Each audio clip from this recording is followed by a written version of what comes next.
Hello बच्चों, तो कैसे हैं आप सब। तो आज हम देखेंगे केजी क्लास का मंथली प्लानर। इस मंथली प्लानर में आपको अप्रैल से पूरे जनवरी तक के सिलेबस मिल जाएंगे हर सब्जेक्ट्स के। तो चलिए स्टार्ट करते हैं। सबसे पहले आता है डिजिटल कंटेंट। डिजिटल कंटेंट मतलब होता है कि जो कि कंप्यूटर से या फिर स्मार्ट बोर्ड से सिखाया जाता है। तो टॉपिक है हमारा माई सेल्फ। इसमें आता है my family, birthday etcetera, germination, life cycle of a plant. Germination में हम life cycle of a plant के बारे में सिखाते हैं कि कैसे सीड होता है, फिर सीडलिंग होता है, फिर कैसे प्लांट बनता है और उसमें फ्लावर्स, फ्रूट्स ये सब आते हैं। थर्ड है ट्रांसपोर्ट, लैंड, वाटर, एयर। इसमें हम बच्चों को सिखाते हैं कि ट्रांसपोर्ट में लैंड ट्रांसपोर्ट कौन सा होता है, जैसे कि बस, रिक्शा, मोटर बाइक, और वाटर ट्रांसपोर्ट जैसे कि शिप, और एयर ट्रांसपोर्ट जैसे कि एयरप्लेन। आर हेल्पर्स में हमारे जितने भी जो ऑक्यूपेशन किसी भी तरह का काम करते हैं, जैसे कि doctor, teacher, barber, gardener, teacher और बिजनेसमैन और फायरमैन, नर्स, ये जितने भी आर हेल्पर्स, हमारे जो हेल्पर्स होते हैं जो हमें हर तरह से हेल्प करते हैं, उनके बारे में हम बच्चों को सिखाते हैं।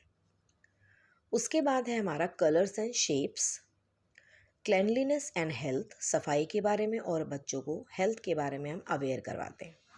फेस्टिवल्स जैसे कि ईद, होली, दिवाली, दशहरा, हर फेस्टिवल के बारे में बच्चों को बताना और एक सेक्युलर एनवायरनमेंट में रहना सिखाते हैं। नेक्स्ट है सीजन्स में समर, विंटर, ऑटम, रेनी, सारे ही बच्चे इसमें सीजन्स के बारे में सीखते हैं। फैब्रिक्स में आता है हर तरह का जो टेक्सचर होता है, लाइक अगर कॉटन का हो गया या फिर कोई भी ऐसा जैसे जूट हो गया, लेदर हो गया, फैब्रिक्स। तो ये इस जो मटेरियल होता है वो फैब्रिक्स में आता है, तो इसका हम बच्चों को अवेयर करवाएंगे। नेक्स्ट है indoor and outdoor games. Indoor मतलब जो घर के अंदर खेलने वाले, या फिर स्कूल के अंदर, या फिर कहीं पे भी स्पोर्ट्स कॉम्प्लेक्स के अंदर जो इंडोर गेम होते हैं, और आउटडोर गेम जो होते हैं जो कि ग्राउंड में खेले जाते हैं। Next healthy and junk food. Healthy food और जंक फूड के बारे में बताते हैं। एनिमल्स हैबिटेट मतलब होता है कि एनिमल्स कहाँ रहते हैं, उनके बेबीज़ को क्या कहते हैं, वो क्या खाना खाते हैं, वो किस तरह के माहौल में रहते हैं। नेक्स्ट है वाटर इज़ लाइफ, पानी ही ज़िंदगी है। वाटर की क्या इम्पोर्टेंस होती है ये बच्चों को बताते हैं। Traffic light and rules, traffic light क्या होती है, उसमें कितने कलर होते हैं, हर कलर का क्या वर्क होता है, और रोड पे चलने के क्या रूल्स होते हैं। नेक्स्ट है नेबरहुड प्लेसेस। नेबरहुड मतलब होता है हमारे आसपास जो जगह होती हैं, लाइक स्कूल, कॉलेज, हॉस्पिटल, और कोई भी प्लेग्राउंड कह सकते हैं, और पोस्ट ऑफिस, या फिर मॉल, आजकल की जगहों में मॉल भी आ जाएगा, या फिर कोई भी ऐसा प्लेस जहाँ पर हम अपना कोई भी काम के वजह से जाते हैं या फिर एंटरटेनमेंट की वजह से जाते हैं, तो that is called neighbourhood places. इनके बारे में बच्चों को अवेयर करवाते हैं। नेक्स्ट है moral teaching, respect your elders. आज के जो माहौल चल रहा है उसमें मॉरल टीचिंग कराना बच्चों को बहुत ज़्यादा ज़रूरी है, क्योंकि बच्चों में टॉलरेंस बहुत कम हो रहा है, तो moral teaching is very very important. तो किस तरह से अपने बड़ों की रिस्पेक्ट करनी है, किस तरह से अपने छोटों को प्यार करना है, तो इस तरह से मॉरल टीचिंग जो है वो बच्चों को स्टोरी के थ्रू अवेयर करवाते हैं।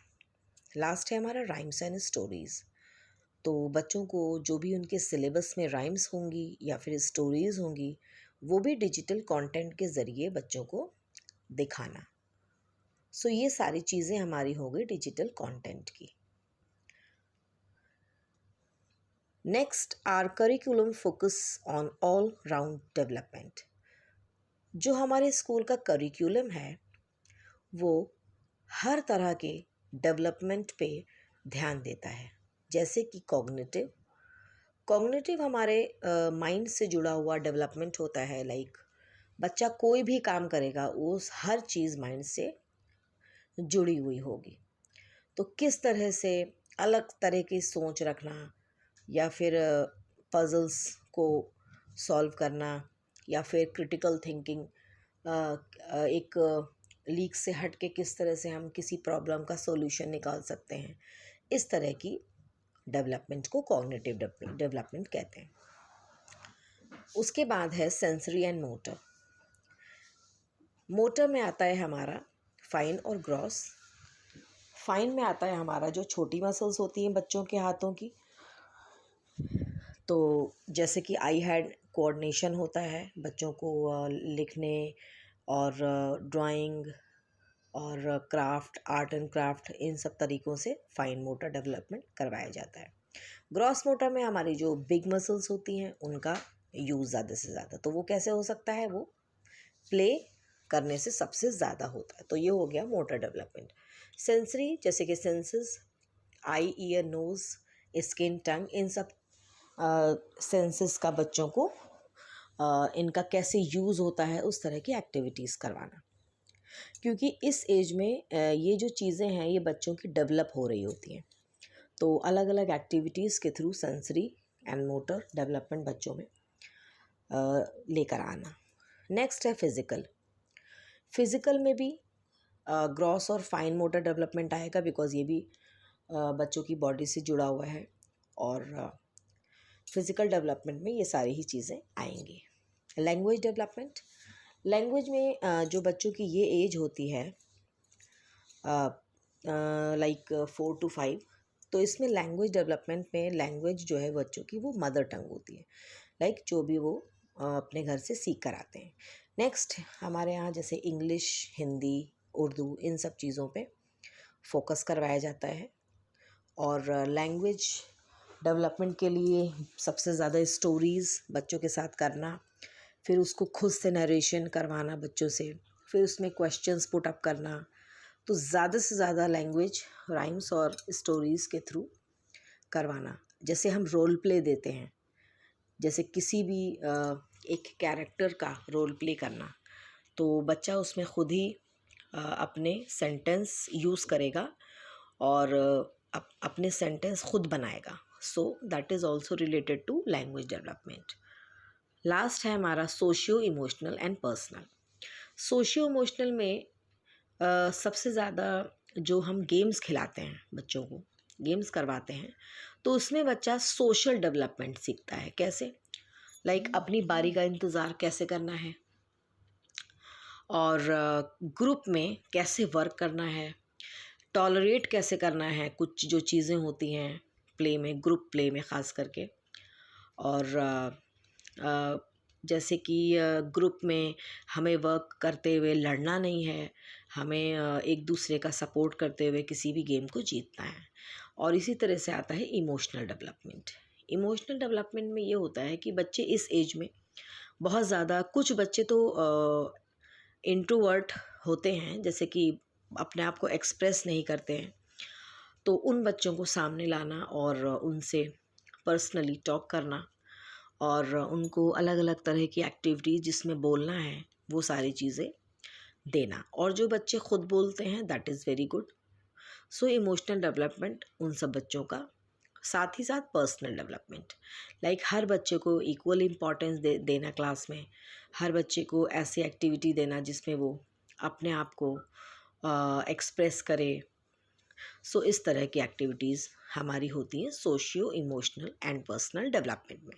तो ये हमारा सारा हो गया है all round development of child. So नीचे लिखा हुआ है colours, days, celebration of the year.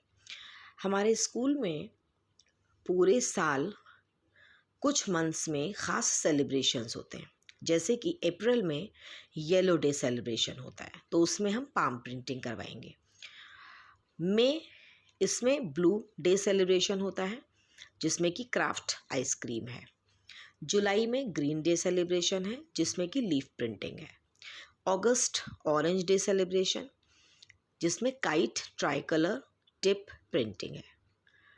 अक्टूबर में पिंक डे सेलिब्रेशन है, जिसमें पेपर फोल्डिंग रैबिट है। नवंबर में पर्पल डे सेलिब्रेशन है, जिसमें टीयर पेस्ट इन ब्रिंजल। दिसंबर में रेड डे सेलिब्रेशन है और एक्टिविटी होगी क्राफ्ट सेंटा क्लॉज। सो आप देख सकते हैं कि ये जितने भी डेज़ जो कलर डे सेलिब्रेशन है, इनमें जो एक्टिविटीज़ हैं वो ज़्यादातर सेम कलर जो कि नेचुरल होता है, तो उसी की एक्टिविटी कराई जाएगी, ताकि बच्चे जो हैं उसको, उस कलर को, उस नेचुरल उसके कलर से कनेक्ट कर पाएँ। नेक्स्ट है हमारा एक्सपेरिमेंट्स। एक्सपेरिमेंट्स में ये जो टॉपिक है it comes in EVS subject. So बच्चे क्योंकि बहुत छोटे हैं, 4.5 to 5.5 इस तरह के जो एज ग्रुप के बच्चे हैं, सो इनको एक्सपेरिमेंट का माइंड में डाल के थोड़ा सा उसके बारे में एक्सपोजर देना होता है। और क्योंकि बच्चे बहुत ज़्यादा क्यूरियस होते हैं, तो ये बहुत अच्छी एक्टिविटी होती है उनके लिए। जैसे सिंक फ्लोट हो गया, heavy light, colour mixing, living non living things, planting parts of a plant, states of matter, solid, liquid, gas, 5 senses, see, hear, taste, smell and feel, food we eat। तो इस तरह से हम ये different experiments बच्चों से करवाते हैं। जैसे कि सिंक फ्लोट में हमने कुछ चीज़ें भारी ले ली और कुछ चीज़ें हल्की ले ली, और एक टम्बलर में, एक टब में पानी कलेक्ट करके, और उसमें हमने बच्चों को खुद से उनके हाथ से टच करवाते हुए सिंक और फ्लोट का एक्सपेरिमेंट कराना। इसी तरह से हैवी और लाइट का भी हो सकता है। कलर मिक्सिंग, हम एक वाइट ग्लास में कलर मिक्सिंग की एक्टिविटी कराते हैं। लाइक वाइट में रेड मिक्स किया तो पिंक हो गया, इसी तरह से वाइट में ब्लैक किया तो ग्रे हो गया। तो बच्चे जब खुद करते हैं तो बहुत अच्छा एक्सपीरियंस होता है उनको। सो इस तरह से हम बच्चों को एक्सपेरिमेंट करवाते हैं, जो कि ईवीएस में आता है। उसके बाद है एक्टिविटीज़ ऑफ डेवलपमेंटल एरियाज़। ये कौन कौन से डेवलपमेंटल एरियाज़ हैं वो अभी मैंने आपको जो पीछे बताए थे वही है। जैसे कि कॉग्निटिव में कुछ ऐसी एक्टिविटीज़ यहाँ पर लिखी हुई हैं, ताकि आपको और क्लियर हो जाए कि ये जो डेवलपमेंट होते हैं इसमें किस किस तरह की एक्टिविटीज़ हो सकती हैं। जैसे कि read books, building games, memory games, nature walk, ask questions, organised game, puzzles and matching. जैसा कि मैंने आपको पहले भी बताया है कि जो कॉग्निटिव डेवलपमेंट होता है it all depends on our mind. So जो माइंड से रिलेटेड चीज़ें होती हैं, जो कि सारी ही माइंड से ही होती हैं, तो कॉग्निटिव जो है एक तरीके से हर डेवलपमेंट से अटैच है। सोशियो इमोशनल, सोशियो इमोशनल में आता है self talk, children interest, relationship and social awareness, playing games, decision making, act of kindness. So ये सारी चीज़ें आती हैं सोशल डेवलपमेंट। सेंसरी मोटर, इसमें मैंने आपको अभी बताया था कि इसमें फाइन मोटर और ग्रॉस मोटर आता है। फाइन मोटर में जो स्मॉल मसल्स होती हैं हमारे बच्चों की, जो हाथ की उंगलियां होती हैं, जैसे कि writing, drawing, colouring, cutting, puzzles game, card game, tying shoe laces, close zip buttons, using cutlery, doll dressing. So ये सारी चीज़ें हमारे बच्चों की जो फिंगर्स होती हैं उनको मज़बूत करने के लिए करवाई जाती हैं, क्योंकि जब उनका हाथ मज़बूत होगा तभी वो अच्छे से लिख पाएंगे, और जब उनका हाथ बैलेंस होगा तभी वो राइटिंग का जो प्रोसीजर है वो कर पाएंगे, जिसे कि आई हैंड कोऑर्डिनेशन भी कहते हैं। कि जब बच्चा लिखता है तो वो उंगलियां भी सही से चलाए, पेंसिल भी सही से पकड़े, और साथ साथ में वो आँखों से देखता भी चले कि हम क्या लिख रहे हैं। तो that is called eye hand coordination. क्योंकि राइटिंग जो है it depends on the concept of eye hand coordination. So उसके बाद है ग्रॉस मोटर। ग्रॉस मोटर में हमारी बिग मसल्स आती हैं, जैसे कि sitting, crawling, running, jumping, throwing a ball, climbing stairs, walking, kicking, races et cetera. तो ये ग्राउंड में जाकर जो है वो इस तरह की एक्टिविटीज़ कराई जाती हैं, या फिर हॉल में भी करा सकते हैं, कारपेट पे।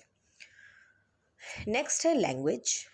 Word games, riddles, rhymes, stories, story telling, tongue twister, picture books, ये सारी ही चीज़ें लैंग्वेज डेवलपमेंट में हम करवा सकते हैं।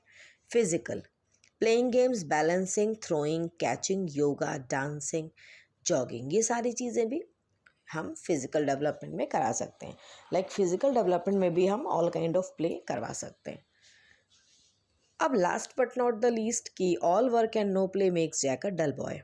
अगर बच्चा सिर्फ और सिर्फ पढ़ेगा तो वो बहुत ज़्यादा डल हो जाएगा। सो प्ले बहुत ज़्यादा ज़रूरी होता है इस उम्र के बच्चों के लिए।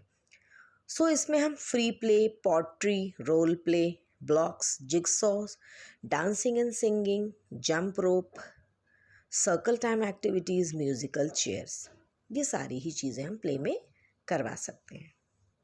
सो इस तरह से हमने आज डिस्कस किया कि हमारे ईयरली जो प्लानर होता है उसमें हम क्या क्या फेस्टिवल्स सेलिब्रेट करते हैं और किन किन डेवलपमेंटल एरियाज़ में हम काम करते हैं। सो आज के लिए है इतना ही। नेक्स्ट वीडियो में हम मिलेंगे मंथ के साथ कि हम हर मंथ में क्या क्या करवाते हैं। Okay, so thank you all of you.